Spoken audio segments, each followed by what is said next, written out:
তোমার নাম কি? তাইবা। কি? তাইবা। তাইবা, তুমি কি খাচ্ছ?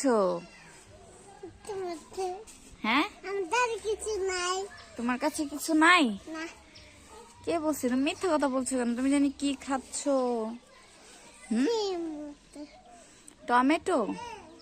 টমেটো খাচ্ছ? তাই ওইখান থেকে পেড়ে আনছো? আমাদের কাছ থেকে? তাই তাহলে তো তুমি চোর। আমাকে বলে নিছো? আমাকে বলে নিছো? মিথ্যা কথা বলো কেন? আমাকে তো বলনি। তাহলে তোমাকে কি করবে এখন? তোমাকে এখন বেঁধে রাখি? বেঁধে রাখবো? হ্যাঁ, কান্না করবা না তো? কান্না করবা? কান্না করবা? তাহলে বেঁধে রাখবো?